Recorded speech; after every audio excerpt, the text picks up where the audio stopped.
Hello दोस्तों, हमारे YouTube channel पर आप सबका एक बार फिर से स्वागत है। दोस्तों, जैसा कि आप सबको पहले से ही पता है, हम एसएससी फेज 9th के एग्जामिनेशन के लिए जो कि फरवरी में कंडक्ट होने जा रहा है, वोकैबुलरी की तैयारी कर रहे हैं। तो दोस्तों, अगर आपने हमारे पहले की वीडियोस नहीं देखी है तो उन वीडियोस के लिंक्स आपको इस वीडियो के डिस्क्रिप्शन बॉक्स में मिल जाएंगे, आप वहां से उनको देख सकते हो। So friends, in this video we are going to learn some idioms and phrases. So let's not waste our time and begin our today's session. The first question for today's session is choose the alternative which best expresses the meaning of the given idiom or phrase. Here the given idiom is cut a sorry figure. It means make a poor impression, यानी बुरा प्रभाव छोड़ना। ठीक है, cut अ sorry figure का मतलब होता है make a poor impression. Impression का मतलब होता है प्रभाव डालना, प्रभावित करना। इम्प्रेस करने का मतलब होता है प्रभावित करना, और इम्प्रेस से ही इम्प्रेशन बना है। इम्प्रेशन यहाँ पे एक नाउन है। तो मेक अ पुअर इम्प्रेशन यानी अच्छा प्रभाव न डाल पाना, बुरा प्रभाव डालना। कट अ सॉरी फिगर का मतलब होता है। ऑप्शंस देख लेते हैं। ऑप्शन 1 है डिड नॉट स्टैंड स्ट्रेट।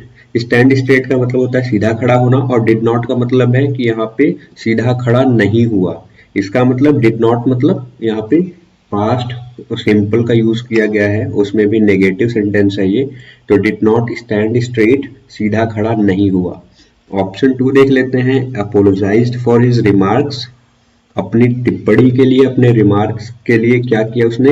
ही और सी अपोलोजाइज्ड यानी माफी मांगी। अपोलोजाइज करने का मतलब क्या होता है?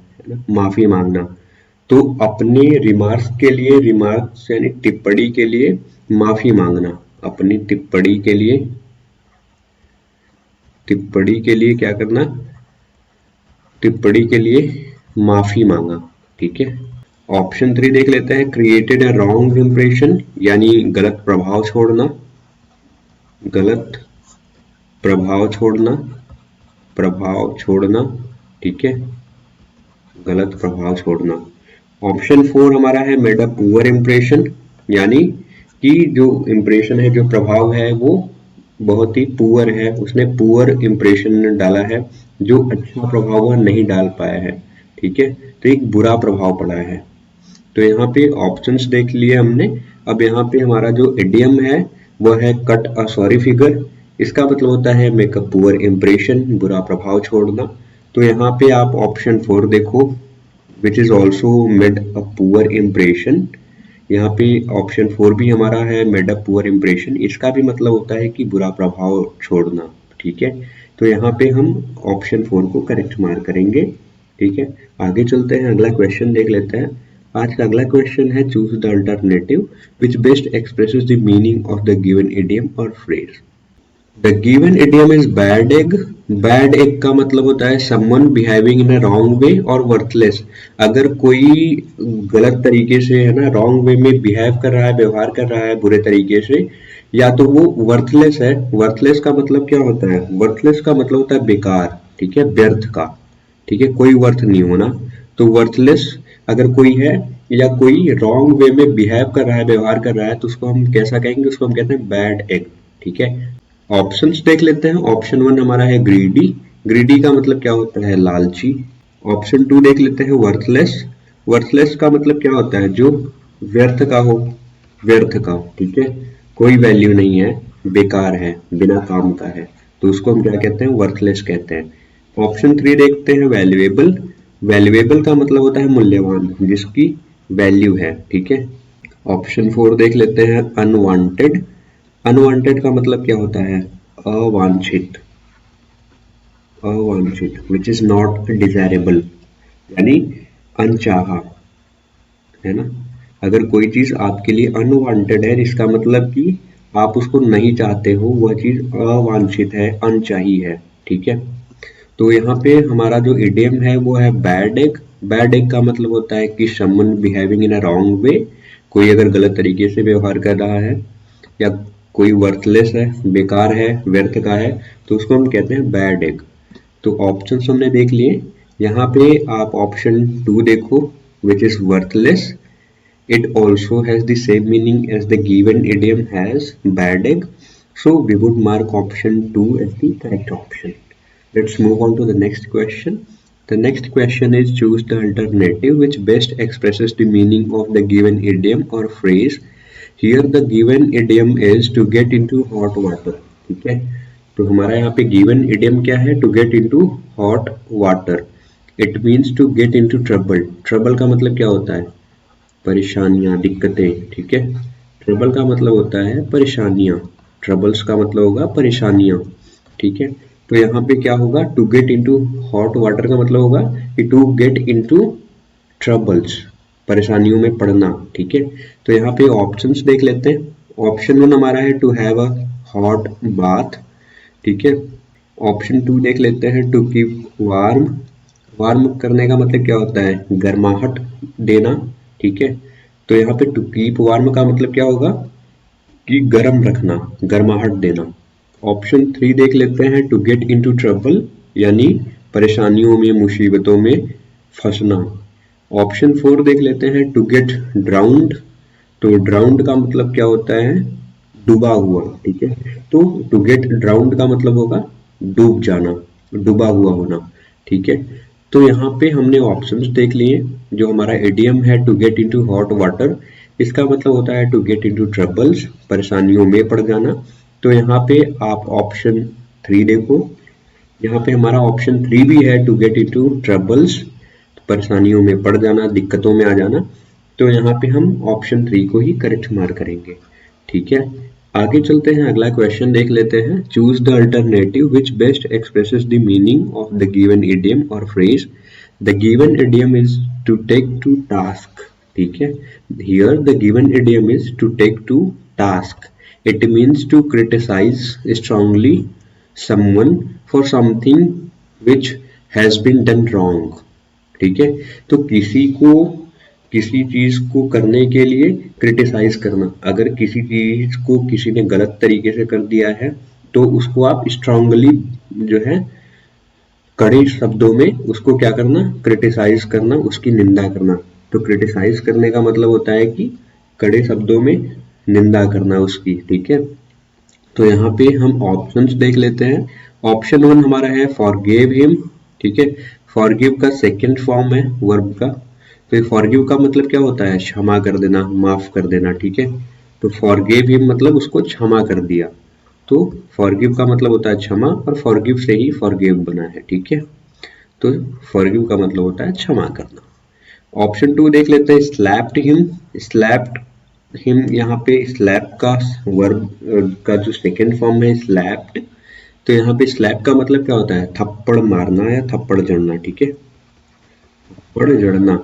तो यहाँ पे स्लैप का मतलब होता है थप्पड़ मारना, यानी स्लैप्ड हिम है यहाँ पे, तो इसका मतलब उसको थप्पड़ मार दिया. ठीक है, तो यहाँ पे ऑप्शन 3 हम अब देखेंगे. हमारा ऑप्शन 3 है गिव हिम एक्स्ट्रा वर्क. ठीक है, यहाँ पे फिर गिव हमारा V2 है, वर्ब का सेकेंड फॉर्म है गिव का. तो गिव का मतलब क्या होता है? देना, प्रदान करना. ठीक है, तो यहाँ पे गिव हिम एक्स्ट्रा वर्क का मतलब क्या होगा? तो यहाँ पे होगा कि उसको एक्स्ट्रा काम दे दिया, अधिक काम दे दिया. ठीक है, एडिशनल उसको वर्क मिल गया है, दे दिया गया है. ठीक है, यहाँ पे ऑप्शन 4 देख लेते हैं रेप्रिमेंडेड हिम. रेप्रिमेंड का मतलब क्या होता है? सीवियरली क्रिटिसाइज करना है किसी को, है ना. If you reprimand someone it means you just strongly criticize the person, you scold the person in strongest words. तो यहाँ पे हमारा जो इडियम है, हमारा इडियम है to take to task. It means to criticise strongly someone for something which has been done wrong. तो यहाँ पे आप ऑप्शन 4 देखो, रेप्रिमेंडेड हिम.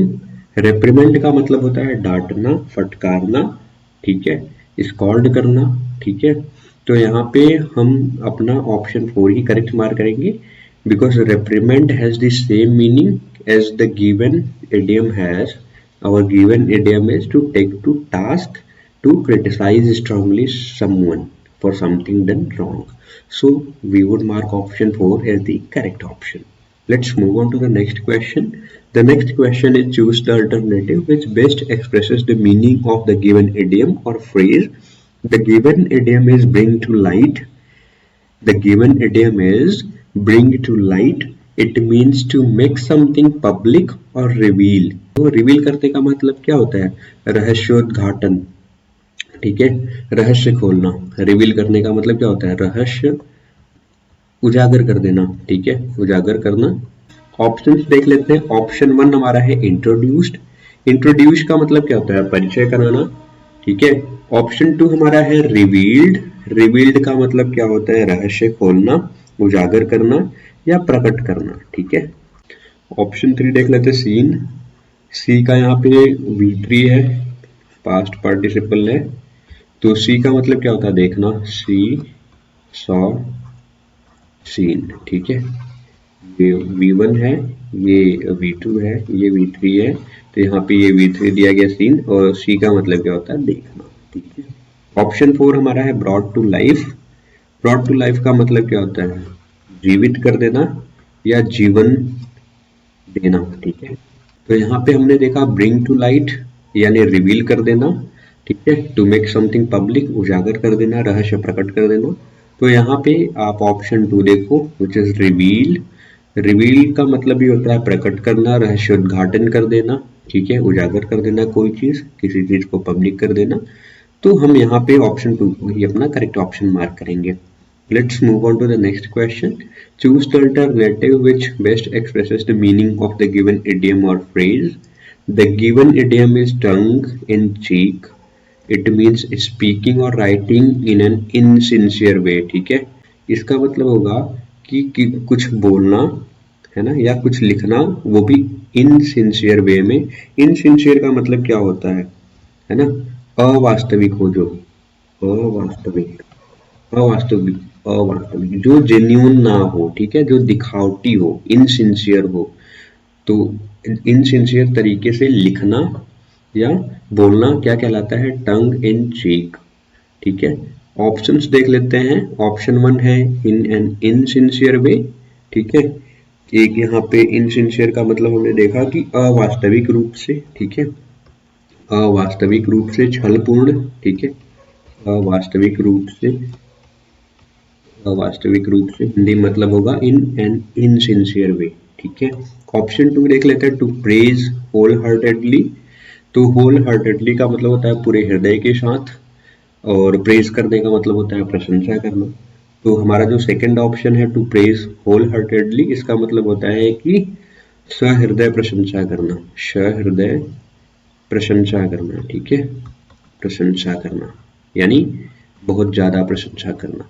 ऑप्शन 3 हमारा है सेंसेशनल न्यूज। तो सेंसेशनल का मतलब क्या होता है? सनसनीखेज, सनसनीखेज, जो कि सनसनी फैला दे, ठीक है। तो एक सनसनी जो जिस खबर है ना, उसको कहते हैं अ सेंसेशनल न्यूज। ऑप्शन 4 देख लेते हैं, टू से समथिंग हर्टफुल। हर्टफुल का मतलब क्या होता है? जो आपको हर्ट कर दे, जो दुख पहुंचाए, चोट पहुंचाए। तो कोई चीज ऐसी कहना जो कि हर्टफुल हो, ठीक है। तो यहाँ पे हमने अपने चारों ऑप्शंस देख लिए, और अगर हम अपना इडियम देखें टंग इन चीक, इसका अगर मतलब देखें स्पीकिंग और राइटिंग इन एन इनसिंसियर वे, अवास्तविक रूप से छलावा करके या कपटी मन के साथ कुछ बोलना लिखना, यानी जो कि जेन्यून ना हो, है ना, जो कि रियल ना हो, वो इनसिंसियर हो। तो इनसिंसियर वे में क्या करना? कुछ बोलना या लिखना क्या कहलाता है? टंग इन चीक। तो यहाँ पे ऑप्शन 1 देखो आप। ऑप्शन 1 जो हमारा है वो है इन एन इनसिंसियर वे। तो अवास्तविक रूप से कोई चीज करना, दिखावटी कोई चीज करना, ठीक है, जो ऐसी कोई चीज करना इस तरीके से कि जो वो जेन्यून ना हो। तो जेन्यून तरीके से चीजों को न करना क्या कहलाता है? कि इनसिंसियर वे में उसको करना, अवास्तविक रूप से। तो हम यहाँ पे ऑप्शन 1 को ही करेक्ट मार्क करेंगे। आगे चलते हैं, अगला क्वेश्चन देख लेते हैं। Choose the alternative which best expresses the meaning of the given idiom और phrase. The given idiom is add fuel to the fire, ठीक है। Add fuel to the fire का मतलब होता है टू मेक समथिंग वर्स, ठीक है। तो इसको हिंदी में हम कहते हैं आग में घी डालना, ठीक है, आग में घी डालना, घी डालना, ठीक है। हिंदी में मतलब होता है add fuel to the fire. जब कोई आग पहले से ही जल रही है, फायर पहले से ही जल रही है और उसी में आपने क्या किया, फ्यूल को ऐड कर दिया, आपने और फ्यूल उसमें डाल दिया और ईंधन डाल दी उसमें, तो क्या होगा, आग धधक उठेगी, आग बढ़ जाएगी। तो इसका जो मतलब होगा इडियम का वो होता है कि टू मेक समथिंग वर्स, अगर कोई चीज मतलब पहले से ही खराब है और उसको और भी खराब कर देना, बद से बदतर बना देने को हम क्या कहते हैं, add fuel to the fire. ठीक है, अगर मान लो दो व्यक्ति आपस में लड़ रहे हैं और आपने जाके कुछ ऐसा बोल दिया कि जिनसे उनका गुस्सा और भी भड़क गया, तो आपने किया क्या, you added fuel to the fire. ठीक है, जो पहले से ही घटना चल रही थी, जो झगड़ा चल रहा था, उसमें आपने क्या किया, उसमें आपने कोई ऐसी चीज बोल दी जो कि और उकसा दिया उनको। ठीक है, वो झगड़ा बढ़ गया, तो हम उसको क्या कहेंगे, आपने क्या किया, आपने क्या किया, you have added fuel to the fire. ठीक है, आपने आग में घी डाल दी। ऑप्शंस देख लेते हैं, to go from one bad situation to another, तो एक जो बुरी सिचुएशन है, बुरी अवस्था है, उससे दूसरी अवस्था में जाना। ऑप्शन 2 देख लेते हैं, a cause becomes stronger when more join. Option 3 हमारा जो है, the flame will extinguish if it runs out of oil. ठीक है, तो जो फ्लेम है, जो लव है हमारी, फ्लेम का मतलब होता है लव, अलाव, तो it will, what will happen, it will extinguish. Extinguish का मतलब क्या होता है, बुझ जाएगी। ठीक है, बुझ जाना, तो फ्लेम क्या होगा, बुझ जाएगी, कब, if it runs out of oil. Run out का मतलब क्या होता है, रन आउट भी एक, यहाँ पे आप देखो, यहाँ पे फ्रेजल वर्ब है, तो रन आउट का मतलब क्या होता है, समाप्त हो जाना। ठीक है, तो जो खत्म हो जाना, तो यहाँ पे अगर तेल जो है खत्म हो गया फ्लेम में, ठीक है, तो वो क्या हो जाएगी, वो बुझ जाएगी। The flame will extinguish if it runs out of oil. Option 4 देख लेते हैं, cause a situation to become worse. ठीक है, जो सिचुएशन पहले से ही खराब है उसको क्या कर देना, बदतर बना देना। ठीक है, ऑप्शन 4 का हमारा मतलब होगा। तो यहाँ पे हमारा जो इडियम है, add fuel to the fire, आग में घी डालना, इसका मतलब भी होता है टू मेक समथिंग वर्स। और यहाँ पे आप ऑप्शन 4 देखो, इसका मतलब भी होता है कि किसी भी चीज को भड़का देना। ठीक है, किसी सिचुएशन को बद से बदतर बना देना, तो इसीलिए हम ऑप्शन 4 को यहाँ पे करेक्ट मार्क करेंगे। आगे चलते हैं, अगला क्वेश्चन देख लेते हैं। Choose the alternative which best expresses the meaning of the given idiom और phrase. The given idiom is foam at the mouth. ठीक है, हमारा जो गिवन इडियम है वो है foam at the mouth. It means to be very angry, काफी गुस्से में होना। ठीक है, हम अपने ऑप्शंस देख लेते हैं एक एक करके। ऑप्शन 1 हमारा है एंग्री। एंग्री का मतलब क्या होता है, क्रोधित। ठीक है, एंग्री का मतलब होता है क्रोधित। ऑप्शन 2 हमारा है वोमिट। वोमिट का मतलब क्या होता है, उल्टी करना। ऑप्शन 3 देख लेते हैं साई। साई का मतलब क्या होता है, संकोची। ठीक है, संकोची या शर्मिला। ठीक है, शर्मिला। ऑप्शन 4 देख लेते हैं फॉल सिक। फॉल सिक का मतलब क्या होता है, बीमार पड़ जाना। ठीक है, बीमार पड़ना। ठीक है, फॉल सिक का मतलब होगा बीमार पड़ना। तो यहाँ पे हमारा जो इडियम है, फोम एट द माउथ, इसका मतलब होता है टू बी वेरी एंग्री, बहुत ज्यादा क्रोध में होना, क्रोधित होना। यहाँ पे आप ऑप्शन 1 देखो, ऑप्शन 1 एंग्री है और एंग्री का मतलब भी होता है क्रोधित। तो हम यहाँ पे ऑप्शन 1 को करेक्ट मार्क करेंगे, क्योंकि ऑप्शन 1 ही जो हमारा है वो अप्रोप्रिएट जो मीनिंग है वो गिवन इडियम का है। ठीक है, आगे चलते हैं, अगला क्वेश्चन देख लेते हैं आज का। Choose the alternative which best expresses the meaning of the given idiom और phrase. The given idiom is husband our resources. ठीक है, हस्बैंड का मतलब क्या होता है, पति होता है एक, तो हम जानते हैं, लेकिन यहाँ पे जो ये है वो नाउन की तरह यूज होता है, बट यहाँ पे हस्बैंड एक वर्ब की तरह भी यूज होता है। ठीक है, और यहाँ पे वर्ब के सेंस में यूज किया गया है। और हस्बैंड का मतलब क्या होता है कि रिसोर्सेस को बिल्कुल केयरफुल तरीके से खर्च करना। ठीक है, तो रिसोर्सेस को बचा के रखना, काफी जहाँ समझ बूझ करके समझदारी के साथ रिसोर्सेस को खर्च करना, तो हस्बैंड का मतलब भी ये होता है। ठीक है, तो यहाँ पे हमारा जो इडियम है हस्बैंड आवर रिसोर्सेज, इसका मतलब होता है to carefully spend and save money for the future. ठीक है, तो आप ऐसे मनमानी नहीं खर्च कर रहे हो, आप बिल्कुल केयरफुल तरीके से सोच विचार करके, सोच समझ करके खर्च कर रहे हो और मनी को सेव कर रहे हो फ्यूचर के लिए। तो हम क्या कहेंगे, आप क्या कर रहे हो, यू आर हस्बैंडिंग योर रिसोर्सेज। ठीक है, तो आप अपने रिसोर्सेज को सेव कर रहे हो। तो यहाँ पे हम ऑप्शंस देख लेते हैं। ऑप्शन 1 हमारा है सेव। सेव का मतलब होता है बचत करना। ठीक है, बचत करना, करना या बचाना। ठीक है, सेव करने का मतलब होता है बचत करना या बचाना, बचाना। ऑप्शन 2 हमारा है सपोर्ट। सपोर्ट का मतलब क्या होता है, सपोर्ट का मतलब होता है सहारा देना। ठीक है, सहारा देना, सपोर्ट का मतलब होगा सहारा देना। ऑप्शन 3 हमारा है सिंग। सिंग का मतलब क्या होता है, गाना गाना। ठीक है, सिंग का मतलब होता है गाना। ऑप्शन 4 हमारा जो है कंसीड। कंसीड का मतलब क्या होता है, to agree to something, to agree, agree to something, किसी चीज को स्वीकार कर लेना, किसी चीज को मान लेना।